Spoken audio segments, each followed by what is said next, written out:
우리 랩런트들 안녕하세요. 와. 어제 제가 미션 되는데 미션이 어려웠나 봐. 네. 에스더서에는 하나님이라는 단어는 한 번도 나오지 않습니다. 그렇지만은요, 하나님께서 눈에 보이지 않게 자기 백성을 보호하시고 끝까지 책임지셔가지고 세계복음화의 주역으로 세우심이 에스더서에 나와 있어요. 이와 똑같아요. 하나님은 눈에 보이지 않게 우리 렘넌트들을 지키시고 보호하셔서 세계복음화의 주역으로 세우실 거예요. 이번 그 주제가 뭐냐면 하나님이 주신 것을 누리고 기다리라는 거예요. 세청 주제가 오늘의 응답과 어려움은 미래와 영원한 것을 준비하는 시간이라고 되어 있어요. 우리 렘넌트들은 오늘에 속지 마세요.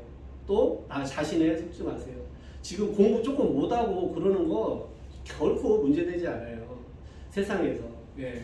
지금 공부를 좀 못할지언정 하나님이 주신 것을 누리고 기다리는 렘넌트가 되는 것이 가장 최우선입니다. 예, 제가 늘 강조하지만 영적인 부분이 먼저 회복되지 않으면요, 모든 세상 거 잘 되는 거 그게 저주와 재앙이에요. 먼저 내가 영혼이 잘 되는 것 같이 범사가 잘 되고 강건한 은혜를 받아야지 된다라는 거예요. 우리 렘넌트들을 나무에 비유하자면요, 우리 렘넌트들은 지금 뿌리를 깊이 내리고 또 둥치가 자라서 가지가 뻗어 나가는 그런 시기예요. 절대 지금 열매를 딸 시기가 아니라는 거예요. 그렇기 때문에 현실에 속지 마세요. 내가 왜 열매가 없을까? 열매 있을 시기가 아닌데 열매를 바라는 것 자체가 착각인 거예요. 그게 속는 거예요. 우리 렘넌트들은 지금 성장해야지 될 시기입니다. 균형 잡히고 영적으로도 정신적으로도 육신적으로도 또 영성도 길러야지 되고 다 골고루 균형 잡힌 렘넌트로 성장하길 바랍니다. 제가 1강 때는 이거 사람에 대해서 얘기를 했었어요.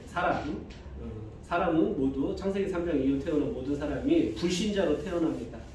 또 그 중에 하나님의 은혜로 구원받은 하나님의 자녀가 있어요. 또 그 중에 소수의 제자들이 있어요. 제자들의 특징은요, 하나님의 언약을 붙잡았다라는 거예요. 우리 강단 말씀 요즘 주제가 언약의 사람이잖아요. 우리 하나님의 정확한 언약을 붙잡은 사람들을 제자라고 할 수 있는 거예요. 제자는요, 하나님의 말씀을 따라가요. 말씀에 순종해요. 하나님의 명령을 따라서 살아가요. 또 가장 큰 특징은 그 사람들이 하나님이 주신 평생의 말씀이 제자에게는 있다라는 것입니다. 이 강에서는 창세기 3장 사건 지난주에 말씀하셨는데, 창세기 3장 사건의 핵심은 뭐냐면요, 너 자신이 네가 스스로 인생의 주인이 되라는 거예요. 선악과를 먹으면 너 하나님처럼 된다는 그 메시지, 사탄의 메시지 속에는 너 자신이 주인이야. 거기 그 내용이 들어가 있어요. 우리 인간에게는요, 무엇을 주셨죠? 자유, 의지라는 걸 주셨어요. 내가 선택할 수 있는 의지가 있어요. 우리 하나님이 사람을 로봇이나 이렇게 명령 내리면 그대로 따라하는 그런 존재를 창조하신 것이 아니고 자유 의지를 주셨다라는 거예요. 근데 이 자유 의지가요, 하나님을 떠나서는요, 저주와 재앙인 거예요. 어린아이들 보면은 한 돌 정도 지나면은 이렇게 막 아장아장 기어다니고 그러더라고요. 잠깐만 한눈 팔면은 막 높은 소파에 올라가 있어.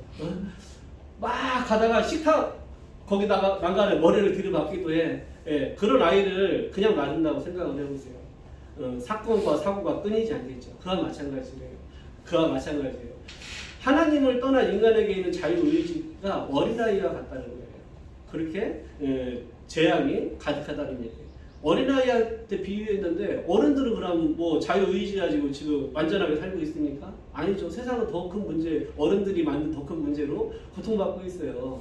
예. 하나님을 떠난 인간에게는 이 재앙이 가득할 수밖에 없어요. 왜냐? 인간은 완전한 존재가 아니라는 거예요. 어떤 인간도. 하나님과 함께 할 때만이 완전한 존재가 되는 거예요. 하나님을 떠나서는 불완전한 존재인 거예요. 사람이라는 거예요. 심지어는 하나님을 떠나서는 그 영이 살 수가 없는 존재로 하나님이 우리 인간을 창조하셨다는 거예요. 내가 하나님의 피조물임을 잊지 마세요. 내가 안전하지 못한 인간이라는 것을 우리는 잊어서는 안 되는 거예요. 내가 하나님과 함께 할 때만이 완전해질 수 있는 거예요. 사람은. 자, 불신자 상태 6가지는 제가 쭉 얘기를 했고, 불신자들은 또 이렇게 얘기를 해요. 내 인생의 주인은 나다. 어휴, 얼마나 은혜되는 얘기예요. 내 인생의 주인이 나야. 내 맘대로 살 거야. 구원받은 하나님의 자녀도 아유 내 맘대로 살 거야. 그렇게 얘기하죠. 그러다가 혼난 사람이 접니다. 내 맘대로 못 살아 이럴 때. 하나님의 자녀는. 그런데 그 말에는 이미 모순이 있어요. 왜 그러냐? 자기가 어떤 가정과 부모를 선택해가지고 태어날 수 없다라는 거예요. 내가 태어나고 싶어서 태어나지 못한다는 거예요. 그 자체가 내 맘대로 못 태어났다는 거예요. 내가 죽음을 피할 수 없다라는 거예요. 내가 죽기 싫다고 안 죽는 거 아니야. 하나님이 불러가시면 가야지 되는 거야. 그래, 모든 삶이 그래요. 내 맘대로 된다? 그건 절대 아니에요. 그건 사탄의 속임수예요. 내가 하나님과 함께 할 때만이 가장 안전한 존재라는 거예요. 우리나라는 세계에서 자살률이 가장 높아요. 제가 자살 방지 그런 교육도 받고 자격증도 있는데 통계에 의하면 아주 월등히 높아요. 우리나라 자살률이. 제가 이렇게 왜 자살률이 높은가에 대해서 생각을 해보니까 우리나라는요, 그 정서적인 문화가 어떤 게 있냐면 자살에 대해서 상당히 관대하다는 거예요. 무슨 사고를 치고 그 사람이 자살을 했어. 그러면 그것을 그냥 덮어주고 말아요. 예. 심지어 어떤 나라는요, 자살하잖아요. 매장할 수 있는 매장지를 주지 않아요. 그 정도로 엄격해요. 예. 그게 자살이 무엇이냐? 자살은 살인하고 똑같은 거예요. 살인은 타인을 죽이는 거지만 자살은 나를 죽이는 거예요. 그렇기 때문에 살인인 거예요. 그리고 가장 큰 죄는 무엇이냐? 이 생명의 주권이 하나님께 있는데 그것을 침해한 거예요. 그렇기 때문에 하나님의 절대 주권을 침해한 거기 때문에 그건 가장 큰 죄악일 수밖에 없는 거예요. 우리 렘넌트들, 어떤 렘넌트들은 자살하면 천국 갑니까? 지옥 갑니까? 그런 얘기 하는데요. 하나님 자녀는 자살할 이유가 없어요. 왜 그러냐? 하나님께서 100% 책임지시고 인도하시기 때문에 내가 죽을 이유가 없는 거예요. 왜냐? 내가 아무리 죽을 상황이 와서도 하나님의 시간표는 내가 거기서 죽는 것이고 하나님의 시간표가 아니면 거기서 사는 거예요. 그렇기 때문에 자살이라는 것을 우리 렘넌트들은 절대 머릿속에서 생각해서는 안 되는 것입니다. 제가 자살에 대해서 엄청 강조를 많이 해요.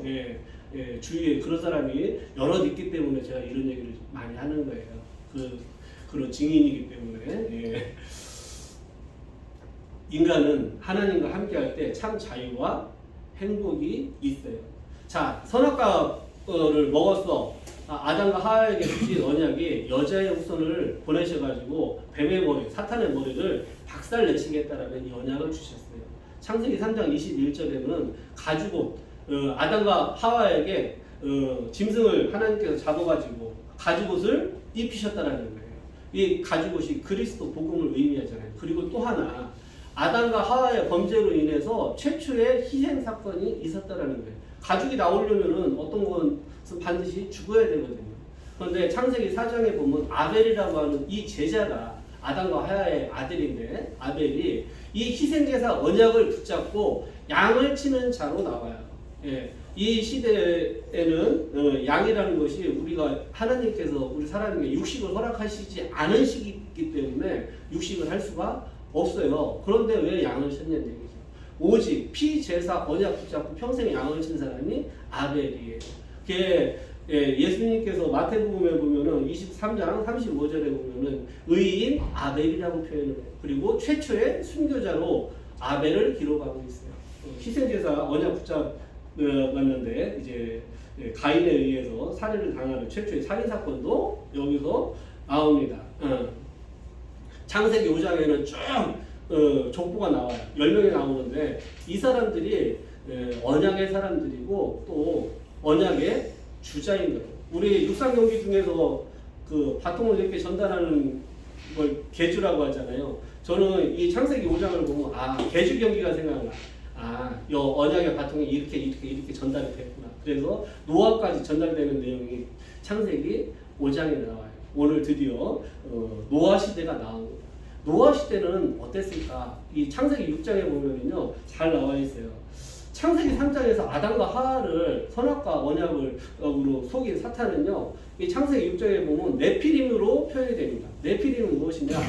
위에서 떨어진 자라는 의미를 가지고 있어요. 즉 사탄이에요.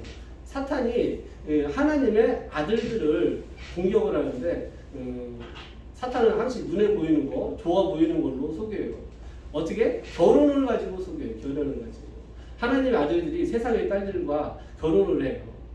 한마디로 불신자들하고 결혼한다는 얘기예요. 그런데 결혼의 조건이 있습니다. 일단은 아름다운 여자를 취한다고 되어 있어요. 예. 아담과 하와도 거기가 가정이에요. 결혼이라는 것은 가정을 이루는 시작이잖아요. 사탄은 분명히 이 가정을 공격하고 또 결혼을 가지고 우리 청년들을, 우리 렘넌트들을 속인다라는 거예요. 우리 렘넌트 중에 불신자인데 이 사람 내가 너무 사랑해. 결혼할 거야. 결혼해. 저는 뭐 대놓고 말은 못 하겠지만요. 뭐 이건 메시지니까 제가 대놓고 그냥 할게요. 예, 불신자와 결혼할 생각이거든요. 내가 불신자 상태에 6가지 뼈저리게 체험할 각오를 하고서 결혼을 하세요. 예. 제가 이렇게까지 심하게 얘기하는 것은요, 언약의 가정을 이루는 것이 그만큼 중요하다는 거예요. 시작 자체가 잘못됐다라는 거예요. 언약 붙잡은 결혼이 아니라는 거예요. 어떤 사람이 이렇게 얘기합니다. 불신자 남편, 부인, 내가 전도하면 되지. 그건 진짜 큰 오산이에요. 전도 자체도 이해를 못하는 얘기예요. 왜 그러냐? 전도는 내가 하는 것이 아니라는 거예요. 하나님의 절대 주권인데, 하나님께서 택하신 자만이 구원을 받는데, 그것을 내가 사랑하니까 내가 복음 전해서 구원받을 할 수 있겠어, 그렇게 생각하는 것 자체가 착각인 거예요. 사탄의 속임수인 거예요. 절대 이 가정을 이루는 결혼부터 승리하시기 바랍니다. 목사님께서는 결혼이 뭐라고? 선교라고까지 말씀하실 정도로 목사님 말씀을 하셨어요.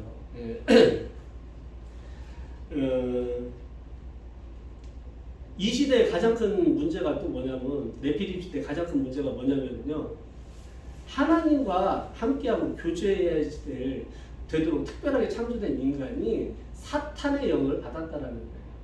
한마디로 지금으로 보면은 접신이라고 할 수 있죠. 무속인, 그런 거 눈에 보여지는 그 접신이잖아요. 근데 우리나라에만 무속인이 있을까요? 그러면 우리나라에만 그 영매라고 하죠. 귀신을 받아가지고 점을 치고 구슬하고 그런 게 있을까? 우리나라의 고유의 문화일까요, 그것이? 예, 이것은 전 세계 어딜 가나 무속인은 반드시 있습니다. 왜? 전 세계에 네피림은 지금도 활동을 한다는 거예요. 또 무속인은 눈에 보이는 거잖아요. 근데 눈에 안 보이게 교묘하게 네피림 활동을 하는 것이 이 시대에는 명상운동입니다. 명상운동, 내가 주인 되는 거야. 그래가지고 그건 종교도 없어. 내가 주인 되고 나한테 집중하는 것인데요. 그게 나한테 집중하고 내가 주인 되는 것 같지만 사실은 사탄에게 집중하는 거예요. 또 사탄이 주인 되는 것이 명상이에요. 이 시대의 그 명상운동 속에서 나오는 것이 작품이에요. 작품, 책도 있고, 뉴에이지 책 같은 거 있습니다. 그런 것도 있고, 영화도 있고요. 음악 같은 것은 만연하고요. 예. 그런 것들로 세상 문화를 장악을 해요. 네피림 운동하는 사람들. 더 큰 문제는 네피림 운동하는 사람들이 세상의 경제를 이미 장악했다는 거예요. 우리가 들고 다니는 모든 것들이 기계라든가 지금 문화 모든 것들이 네피림 운동하는 사람들에 의해서 지금 만들어졌다는 거예요. 지금 이 시대에 가장 좀 영적으로 암울한 것이 뭐냐면요, 모든 경제를 네피림 운동하는 사람들에게 다 빼앗겼다라는 거예요. 한 100년 전만 해도 복음 가진 산업인들이 있었어요. 워너메이커라든가 록펠러라든가 그런 사람들이 있었어요. 그런데 그 이후로 복음 가진 사람들이 완전히 이 세상 경제에서 밀려난 형국이 되어버렸단 말이에요. 그 자리를 누가 채워주느냐? 네피림 운동하는 사람들이 모든 경제를 장악한 지금 흑암 경제 세상이 이미 되어버렸어요. 자, 그 사람들이 그러면은 그런 것을 어떻게 만들어내냐는 겁니다. 그것이 사탄의 영을 받는 네피림 속에서 그 속에서 나오는 작품으로 만드는 거예요. 작품으로 문화와 경제를 장악하고 있는 그런 세상이에요 지금. 창세기 6장 4절에 보면 거기에는 용사가 나와요. 또 명성이 있는 자들이 나와요. 이런 사람들을 세상에서는 뭐라고 하냐면 영웅이라고 합니다. 이 사람들이 나오면 반드시 이 시대는 전쟁이 일어나는 그런 시대가 와요. 그런데 지금 슬슬 그런 기미가 보이고 있습니다. 전 세계 여기저기서 전쟁이 다시 시작되고 있는 그런 시대를 우리가 지금 맞고 있어요. 그런데 뭐 성경에 예언되어 있는 내용입니다.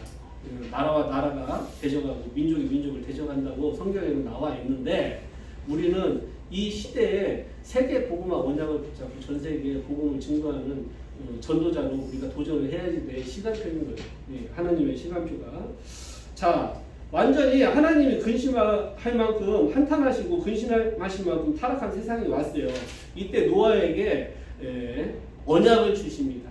하나님께서 120년 뒤에 이 세상을 물로 심판하실 것을 정하시고 거기서 살아남는 방법, 방주를 노아에게 언약으로 주셔요. 120년 동안 노아가 산에서 방주를 만들었어요. 방주를 만들 때 사람들이 뭐라고 했을까? 아니 무슨 비가 와가지고 저기 홍수가 온다고 저기 노아는 저렇게 산에서 120년 동안이나 배를 만들고 있을까라고 당연히 사람들은 손가락질하고 우습게 봤겠죠. 미련하게 보이겠죠. 고린도전서 1장 18절에 이런 말씀이 있어요. 십자가의 도가 멸망하는 자들에게는 미련한 것이요 구원을 받는 우리에게는 하나님의 능력이 된다라고 고린도전서 1장 18절에 말씀하고 있습니다. 세상 사람들은 하나님 자녀? 뭐 비웃을 수도 있어요. 아니 금토일 시대를 맞이해서 여행 다니는 게 얼마나 재밌고 캠핑 가는 게 얼마나 재밌는데 쟤네들 일요일마다 아침부터 그걸 또 꼭두 새벽부터 일어나가지고 교회 가가지고 예배 드린다고 하루 종일 앉아있냐. 세상 사람들이 보기에는 미련해 보여요. 아유 저기 나를 위해서 쓸 돈도 부족한데 어떻게 교회에다가 헌금을 하고서 쟤네들은 저렇게 살고 있냐. 미련해 보일 수도 있어요. 그런데 이걸 알아야 돼요. 우리 렘넌트들은요 세상에서 구별된 자라는 거예요. 나시린이라고 하죠. 우리는 세상에서 구별됐고 세상에서 하나님께서 끄집어 내신 그런 자이기 때문에 우리는 세상 사람들과 삶의 방식이 같을 수가 없는 겁니다. 생각하는 것 자체도 같을 수가 없어요. 자, 세상에는 재밌는 게 얼마나 많을까요? 우리 렘넌트들 세상에서 재밌는 거 얼마나 많아요. 영화도 재밌지, 세상 음악도 재밌지, 또 게임도 얼마나 재밌어요. 놀거리가 얼마나 많아요. 저 어렸을 때는 심심하다는 얘기를 많이 했어요. 애들이. 왜 심심하다 했냐면요. 그때는 친구를 직접 만나야지 놀거리가 있었어. 혼자 있으면 심심한 거예요. 놀거리가 없는 거예요. 그때는 TV도 낮에는 나오지 않았어요. 5시 반인가 6시인가 그때부터 TV가 나왔어요. TV 나오는 시간이 한정되어 있는 거예요. 밤 11시인가 12시까지만 나와요. 낮에는 아무 볼거리가 없는 거예요. TV라는 거 있어봤자. 예. 뭐 핸드폰이 있으니까 그때 제일 그래도 저는 시골 살아서 그런 걸 못 누렸는데 도시 사는 애들은 오락실이라는 것이 있습니다. 50원짜리 동전을 넣으면은 오락을 할 수 있는 그런 거. 뭐 그 정도 노는 거. 그렇기 때문에 시골 사는 애들은 항시 입에 달고 살아요. 심심하다는 말을. 근데 지금은 우리 렘넌트들이 심심할 틈이 없어요. 놀거리가 너무 많고 재밌는 게 너무 많아요. 어른들은요 세상에 놀거리 너무 많아요. 술도 있죠. 도박도 있죠. 도박. 또 뭐 음란 이런 것도 있죠. 최고의 쾌락은 뭘까요? 우리 인간이 최고로 끝판까지 이게 최고의 쾌락이야라고 맛볼 수 있는 게 뭘까요? 맞았어요. 사람들이 즐거운 쾌락이라는 것이 처음에는 작은 거를 찾아요. 근데 그것이 점점 더 큰 쾌락을 추구하게 돼요. 계속. 결국 쾌락의 끝판으로 가는 것이 마약입니다. 네. 그런데 쾌락과 행복은 달라요. 무엇이 다르냐? 쾌락에는 반드시 고통이 따른다는 겁니다. 네. 네피림 시대가 이러했다는 거예요. 사탄의 영에 잡힌 통치자들이 나오고 모두 쾌락만을 쫓아가지고 멸망으로 치닫는 세상이 네피림 시대였다라는 거예요. 지금도 똑같다라는 거예요. 우리는 지금 이미 네피림 시대를 살고 있어요. 오늘의 증인 노아는 그럼 어떤 사람이냐면 노아는 의인이었대. 우리가 그리스도를 통해서 의롭게 된 것처럼 노아 또한 의인이었대. 당대에 완전한 자였대.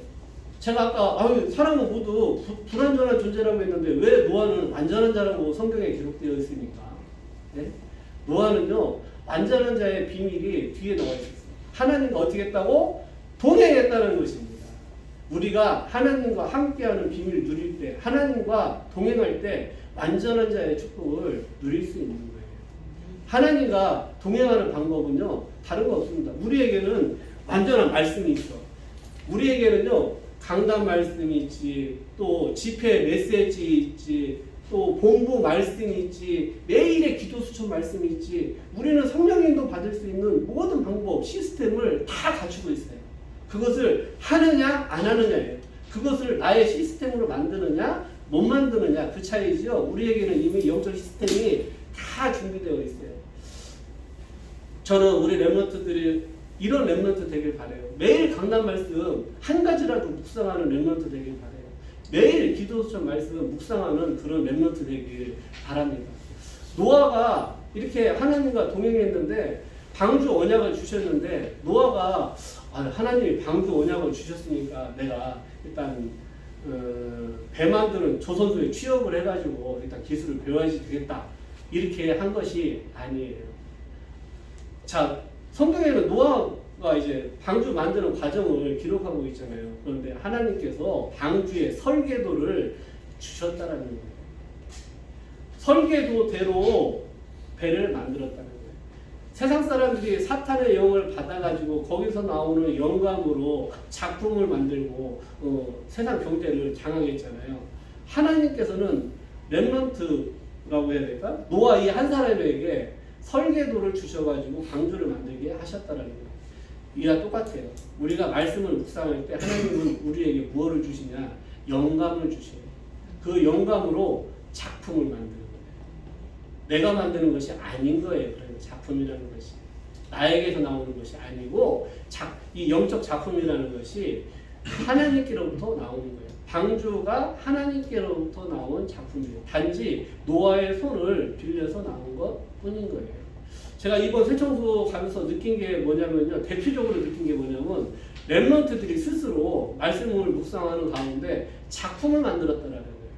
어떤 작품? 찬양 여러 개 작사 작곡을 렘넌트들이 다 했더라고요.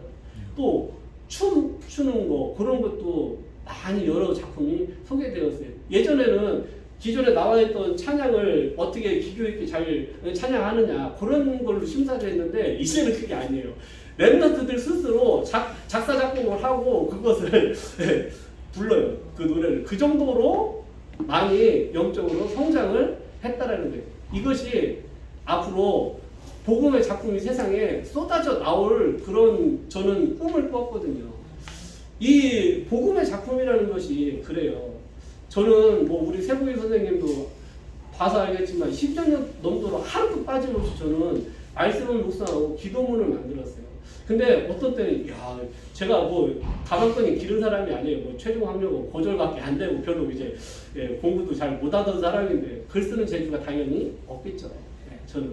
근데 하나님께서 영감을 주셔요. 말씀을 묵상하다 보면 영감이 막 떠오를 때가 있어요. 그것을 기도문으로 만드는 거예요. 저는 그 작은 것을 체험한 사람이기 때문에 우리 렘넌트들은 충분히 할 수 있다라고 봐요. 말씀 묵상만 조금만 해도 하나님께서는요 그 속에서 영감을 주셔가지고 세상 살릴 복음의 작품을 남길 수 있도록 하신다라는 겁니다. 그래서 우리 렘넌트들 앞으로 2030, 2080이라고 하잖아요. 그 시대에는 반드시 복음 문화가 회복되고 복음 경제가 회복될 거라고 저는 그것을 소망하면서 지금 우리 렘넌트들에게 메시지를 하고 있는 겁니다. 예. 오늘 이렇게 책을 하나 소개를 할게요. 세계의 엘리트는 왜 명상을 하는 거예요.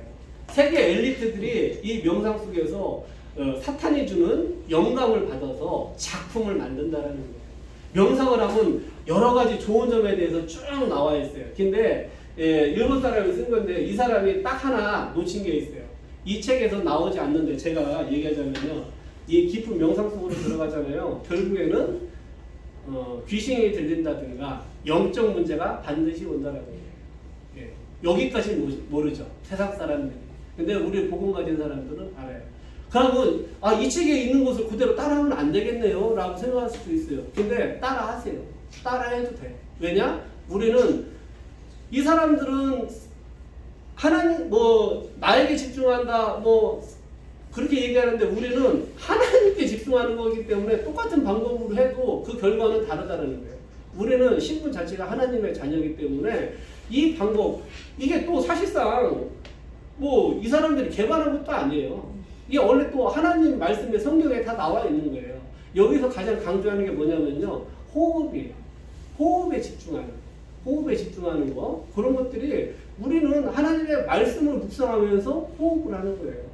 거기서 하나님께서 뭐를 주신다고? 영감을 주신다는 거예요. 영감을 주셔가지고 작품을 만들게 하신다는 거예요. 이 사람들도 분명히 영감을 받았을 거란 얘기예요. 이 명상 속에서. 그렇기 때문에 그런 작품을 만드는 거거든요. 우리도 똑같아요. 하나님께 집중하는 말씀 묵상 속에서 하나님이 주시는 영감으로 작품을 만드세요. 아셨죠? 네, 이상 마치겠습니다.